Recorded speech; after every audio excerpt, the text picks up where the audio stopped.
to Hima Manju Vlogs. It's Friday morning vlog. So ಇವತ್ತು ಶುಕ್ರವಾರ ಆಗಿತ್ತು, ಹಾಗಾಗಿ ಬೇರೆ ದಿನಗಳಿಗಿಂತ ಇವತ್ತು ಸ್ವಲ್ಪ ಬೇಗ ಇದ್ದೆ. ನಮ್ಮನೇಲಿ ವಾರ ಮಾಡೋದು ಯೂಶ್ವಲಿ ಸೋಮವಾರನೇ, ನಮ್ಮ ಮನೆ ದೇವರು ವಾರ ಸೋಮವಾರ. ಆದರೂ ಕೂಡ ನನಗೆ ಶುಕ್ರವಾರ ಬಂತು ಅಂದರೆ ಮೊದಲಿಂದ ಏನೋ ಒಂಥರ ಖುಷಿ. ನನ್ನ ಮದುವೆ ಆದಾಗಿಂದನೂ ಪ್ರತಿ ಶುಕ್ರವಾರ ನಾನು ನನ್ನ ಹಸ್ಬೆಂಡ್ ಇಬ್ಬರು ಕೂಡ ಬನಶಂಕರಿ ದೇವಸ್ಥಾನಕ್ಕೆ ಹೋಗ್ತೀವಿ. ಹಾಗಾಗಿ ಪ್ರತಿ ಶುಕ್ರವಾರ ಕೂಡ ಬೇಗ ಎದ್ದು ಎಲ್ಲ ಕೆಲಸ ಮುಗಿಸ್ಕೊಂಡು ಆಮೇಲೆ ದೇವಸ್ಥಾನಕ್ಕೆ ಹೋಗೋದು. ಇನ್ನು ಶುಕ್ರವಾರ ಅಂದರೆ ಲಕ್ಷ್ಮೀ ದೇವ್ರ ವಾರ ಅಂತ ಹೇಳ್ತಾರೆ. ತುಂಬ ಜನದ ಮನೆಯಲ್ಲಿ ಶುಕ್ರವಾರ ವಿಶೇಷವಾಗಿ ಪೂಜೆ ಮಾಡ್ತಾರೆ. ಕಳಶ ಇಡೋರು ಕಳಶ ಇಡ್ತಾರೆ, ಹಾಗೆ ಲಕ್ಷ್ಮೀ ದೇವಿಗೂ ಕೂಡ ಪೂಜೆ ಮಾಡ್ತಾರೆ. ನಮ್ಮ ಮನೇಲಿ ಆ ಥರ ಎಲ್ಲ ಏನು ಪದ್ಧತಿ ಇಲ್ಲ. ಹಾಗಾಗಿ ಮಾಮೂಲಿ ದಿನಗಳಲ್ಲಿ ಹೇಗೆ ಪೂಜೆ ಮಾಡ್ತೀವೋ ಹಾಗೆ ಮಾಡ್ತೀವಿ. ಇನ್ನು ಆಗಲೇ ಹೇಳಿದಾಗೆ ನನ್ನ ಹಸ್ಬೆಂಡೇ ನಮ್ಮ ಮನೇಲಿ ಪೂಜೆ ಮಾಡೋದು. ಶುಕ್ರವಾರ ಬರಲಿ, ಮಂಗಳವಾರ ಬರಲಿ, ಹಬ್ಬ ಹರಿದಿನ ಪ್ರತಿ ದಿನಗಳನ್ನು ನನ್ನ ಹಸ್ಬೆಂಡೇ ಪೂಜೆ ಮಾಡೋದು. ಹಾಗಾಗಿ ನನಗೆ ಕೆಲಸ ಸ್ವಲ್ಪ ಕಡಿಮೆ. ಇನ್ನು ಲಕ್ಷ್ಮೀ ರಂಗೋಲಿ ಪ್ರಿಯ ಆಗಿರೋದ್ರಿಂದ ರಂಗೋಲಿಯಿಂದನೇ ಅಟ್ರ್ಯಾಕ್ಟ್ ಆಗೋದು. ಬಟ್ ನಮ್ಮ ಮನೇಲಿ ನಾನು ಪ್ರತಿದಿನ ಹೇಗೆ ರಂಗೋಲಿ ಬಿಡಿಸ್ತೀನೋ ಶುಕ್ರವಾರನೂ ಅದೇ ಥರ. ಶುಕ್ರವಾರ ಅಂತ ಏನು ಸ್ಪೆಷಲಾಗಿ ಇದು ಮಾಡೋಕ್ಕೆ ಹೋಗಲ್ಲ. ಹಾಗೆ ಇವತ್ತು ನನಗೆ ಟೈಮ್ ಕೂಡ ಸ್ವಲ್ಪ ಕಡಿಮೆ ಇತ್ತು. ಯಾಕಪ್ಪ ಅಂತ ಅಂದರೆ ನನ್ನ ಹಸ್ಬೆಂಡ್ ಆ್ಯಂಡ್ ಅವ್ರ ಫ್ರೆಂಡ್ಸು ಗೆಟ್ ಟುಗೆದರ್ ಅರೇಂಜ್ ಮಾಡ್ಕೊಂಡಿದ್ರು.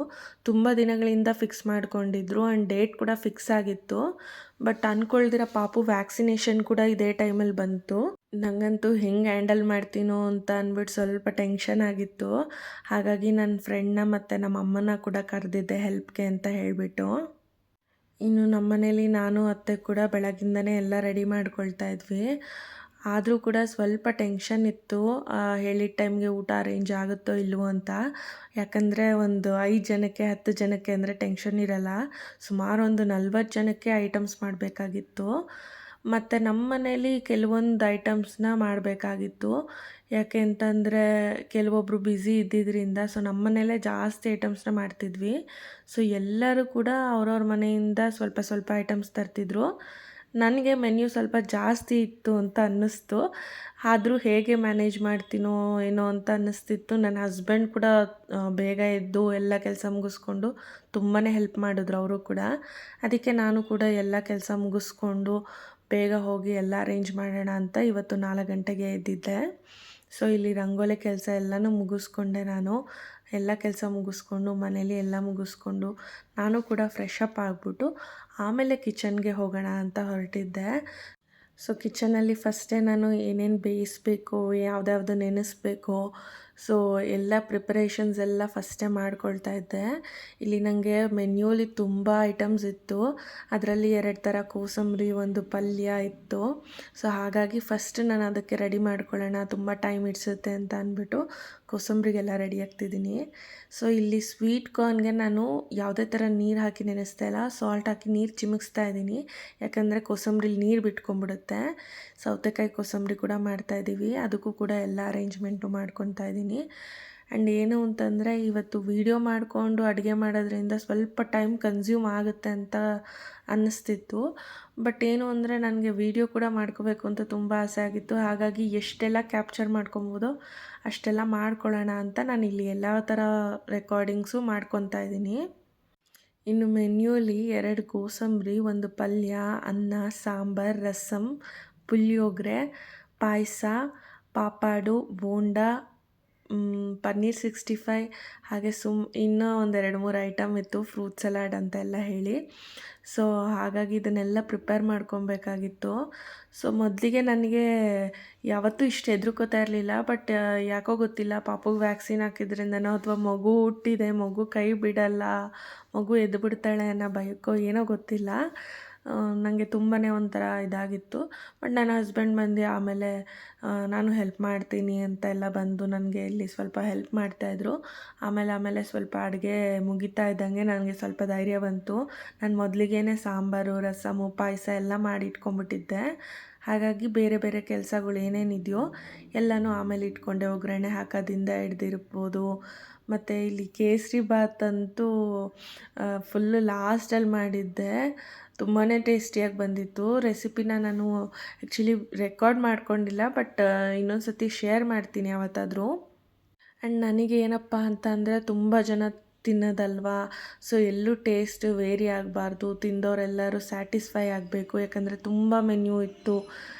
ಒಂದು ಮಾಡೋಕ್ಕೋಗಿ ಒಂದು ಕೆಡಿಸ್ತೀನಿ. ಮತ್ತು ನಾನು ಇಲ್ಲಿ ನಮ್ಮ ಅಮ್ಮ ಮತ್ತು ನನ್ನ ಫ್ರೆಂಡ್ನ ಹೆಲ್ಪಿಗೆ ಕರೆದಿದ್ರಿಂದ ಅವ್ರಿಗೇನಾದರೂ ಕೊಡಬೇಕಂದ್ರೆ ಅವ್ರಿಗೇನಾದರೂ ಎತ್ಕೊಡ್ಬೇಕು, ಅವ್ರೇನಾದರೂ ಕೇಳಬೇಕಾದ್ರೆ ಎಲ್ಲ ನಾನು ಆ ಕಡೆ ಈ ಕಡೆ ಕಾನ್ಸಂಟ್ರೇಟ್ ಮಾಡಬೇಕಾಗಿತ್ತು. ಹಾಗಾಗಿ ನನ್ನ ಕಂಪ್ಲೀಟ್ ಕಾನ್ಸಂಟ್ರೇಷನ್ ಎಲ್ಲ ಅಡುಗೆ ಮೇಲೆ, ಮನೆಗೆ ಬಂದಿರೋರ ಮೇಲೆ ಇತ್ತು. ಸ್ವಲ್ಪ ವೀಡಿಯೋ ಮಾಡ್ಕೊಳ್ಳೋದ್ರ ಮೇಲೆ ಕಾನ್ಸಂಟ್ರೇಷನ್ ಕಡಿಮೆ ಆಯಿತು. ಬಟ್ ನನಗೆ ತುಂಬಾ ಬೇಜಾರಾಯಿತು. ಏನಪ್ಪ ಅಂತಂದರೆ ನಾನು ನೀಟಾಗಿ ಫಿಕ್ಸ್ ಮಾಡಿ ಕುಕ್ ಮಾಡ್ತಾಯಿದ್ದೆ. ಬಟ್ ವೀಡಿಯೋನ ರೆಕಾರ್ಡ್ ಆನ್ ಮಾಡೋದೇ ಮರ್ತೋಗ್ಬಿಟ್ಟೆ. ಆಮೇಲೆ ನೋಡ್ತೀನಿ ವೀಡಿಯೋ ರೆಕಾರ್ಡ್ ಆಗಿಲ್ಲ. ತುಂಬ ಅಂದರೆ ತುಂಬ ಬೇಜಾರಾಯಿತು. ಇಷ್ಟು ಸಣ್ಣ ನೆಗ್ಲಿಜೆನ್ಸಿ ಮಾಡಿಬಿಟ್ನಲ್ಲ ಅಂತ ಅಂದ್ಬಿಟ್ಟು. ಬಟ್ ಆಮೇಲೆ ಸ್ಯಾಟಿಸ್ಫೈ ಆಗಿದ್ದೇನು ಅಂತ ಅಂದರೆ ಮಾಡಿರೋ ಪ್ರತಿಯೊಂದು ಅಡುಗೆನೂ ಚೆನ್ನಾಗಿ ಬಂದಿತ್ತು. ಹಾಗಾಗಿ ನಾನಿಲ್ಲಿ ಏನೂ ತಲೆ ಕೆಡ್ಸ್ಕೊಳಕ್ಕೆ ಹೋಗಿಲ್ಲ ವೀಡಿಯೋ ಇಲ್ಲ ಅಂತ ಅಂದ್ಬಿಟ್ಟು. ಬಟ್ ಹೀಗಾಗುತ್ತೆ ಅಂತ ಅಂದ್ಕೊಂಡಿರಲಿಲ್ಲ. ನಾನು ಎಲ್ಲ ರೆಸಿಪಿನೂ ರೆಕಾರ್ಡ್ ಮಾಡಿಕೊಂಡು ಯೂಟ್ಯೂಬ್ಗೆ ಅಪ್ಲೋಡ್ ಮಾಡಬೇಕು ಅಂತ ತುಂಬಾ ಆಸೆ ಇತ್ತು. ಬಟ್ ಏನೂ ಮಾಡೋಕ್ಕಾಗಲ್ಲ, ಕೆಲವೊಂದು ಸಲ ಈ ಥರ ಆಗುತ್ತೆ ಅಲ್ವಾ. ಸೊ ಆನ್ ಮಾಡಿದ್ದೀನಿ ಅಂದ್ಕೊಂಡು ಜಸ್ಟ್ ಕ್ಯಾಮ್ರಾನ ಅಲ್ಲಿ ಇಟ್ಬಿಟ್ಟು ಸುಮ್ಮನಾಗ್ಬಿಟ್ಟಿದ್ದೀನಿ. ಅದು ನಾನು ಮಾಡಿದ ತಪ್ಪು. ಮತ್ತು ಇಲ್ಲಿ ಎಲ್ಲರೂ ಸೇರಿ ಅಡುಗೆ ಮಾಡಿದ್ರಿಂದ ನಾನು ಮಾಡಿದ್ದೆ ಅಂತಲೇ ನಂಗೆ ಅನ್ನಿಸ್ಲಿಲ್ಲ.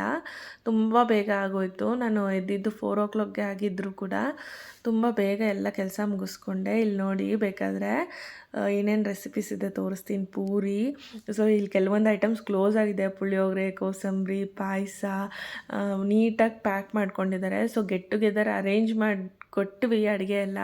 ಬಟ್ ಇಲ್ಲಿ ಯಾವುದೇ ಥರ ಪಾರ್ಟಿನ ಮನೇಲಿ ಮಾಡ್ಕೊಳ್ತಿಲ್ಲ. ಸೊ ಇದನ್ನೆಲ್ಲ ಹೊರಗಡೆ ತೊಗೊಂಡು ಹೋಗ್ತಾ ಇದ್ದಾರೆ. ಆ್ಯಂಡ್ ಬೇರೆ ಫ್ಯಾಮಿಲಿ ಕೂಡ ಅವ್ರವ್ರ ಫ್ಯಾಮ್ಲಿ ಅಂದರೆ ಬೇರೆ ಕಲೀಗ್ಸ್ ಕೂಡ ಅವ್ರವ್ರ ಫ್ಯಾಮ್ಲಿ ಆ ಥರ ಅಡುಗೆ ಮಾಡಿಸ್ಕೊಂಡು ತೊಗೊಂಬರ್ತಾ ಇದ್ದಾರೆ. ಆ್ಯಂಡ್ ನನ್ನ ಮಗಳು ನನ್ನ ಫ್ರೆಂಡ್ ಮಕ್ಕಳು ತುಂಬ ಆಟ ಆಡ್ತಾಯಿದ್ರು. ಸೊ ಹೀಗೆ ಬಂದಿದ್ರಲ್ಲ ಅಂದ್ಬಿಟ್ಟು ಹೊರಗಡೆ ಹೋಗೋಣ ಅಂತ ಪ್ಲ್ಯಾನ್ ಮಾಡಿಕೊಂಡೆ. ಹಾಗಾಗಿ ಮಕ್ಕಳನ್ನ ಕೂಡ ರೆಡಿ ಮಾಡಿಬಿಟ್ಟು ನಾವು ಕೂಡ ರೆಡಿಯಾಗಿ ಹೊರಗಡೆ ಹೋಗಿ ಬಂದ್ವಿ. ತುಂಬಾ ಟಯರ್ಡ್ ಆಗಿತ್ತು ಸಂಜೆ ಅಷ್ಟರಲ್ಲಿ. ಬಟ್ ಟ್ಯೂಷನ್ ಎಲ್ಲ ಮುಗಿಸ್ ಬಂದೆ. ನನ್ನ ಮಗಳು ಆಟ ಆಡೋದು ನೋಡಿದ್ರೆ ಬೆಳಗಿಂದ ಎಷ್ಟು ಕಷ್ಟಪಟ್ಟರು, ಏನೆಲ್ಲ ಮಾಡಿದ್ರು ಎಲ್ಲ ಮರ್ತೋಗುತ್ತೆ.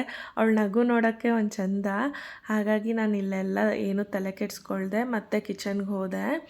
ಸೊ ಒಂಚೂರು ಹೊರಗಡೆ ಹೋಗಿದ್ವಲ್ಲ, ಹಾಗೆ ಶಾಪಿಂಗ್ ಹೋಗಿದ್ದೆ. ನಾನಿಲ್ಲಿ ಆಯಿಲ್ ಬಾಟಲ್ಸ್ ಬೇಕಾಗಿತ್ತು ಅಂತ ಅಂದ್ಕೊಂಡು ತಂದಿದ್ದೆ. ಹಾಗಾಗಿ ಅದನ್ನು ಕೂಡ ಇಲ್ಲಿ ಕ್ಲೀನ್ ಮಾಡ್ಕೊಳ್ತಾ ಇದ್ದೀನಿ. ಎಲ್ಲ ಕ್ಲೀನ್ ಮಾಡಿ ಎತ್ತಿಕ್ಕೊಂಡು ನಾನು ಕೂಡ ನಮ್ಮ ಅತ್ತೆಗೆ ಮತ್ತು ನನ್ನ ಹಸ್ಬೆಂಡ್ಗೆ ಟೀ ಮಾಡಿಕೊಟ್ಟೆ. ಅವರಿಬ್ಬರಿಗೂ ಟೀ ಮಾಡಿಕೊಟ್ಟು ನಾನು ಕೂಡ ಗ್ರೀನ್ ಟೀ ಮಾಡಿಕೊಂಡು ರಿಲ್ಯಾಕ್ಸ್ ಆದೆ. ಸೊ ಇಷ್ಟ ಆಗಿತ್ತು ಇವತ್ತಿನ ನನ್ನ ದಿನ. ಸೊ ಈ ವಿಡಿಯೋ ನಿಮಗೆಲ್ಲ ಇಷ್ಟ ಆಗಿದ್ದರೆ ನನ್ನ ಚಾನಲ್ನ ಸಬ್ಸ್ಕ್ರೈಬ್ ಮಾಡಿ, ಈ ವಿಡಿಯೋನ ಲೈಕ್ ಮಾಡಿ, ಆದಷ್ಟು ನಿಮ್ಮ ಫ್ರೆಂಡ್ಸ್ ಆ್ಯಂಡ್ ಫ್ಯಾಮ್ಲಿಗೆ ಶೇರ್ ಮಾಡಿ ಅಂತ ಹೇಳ್ತೀನಿ. Thank you.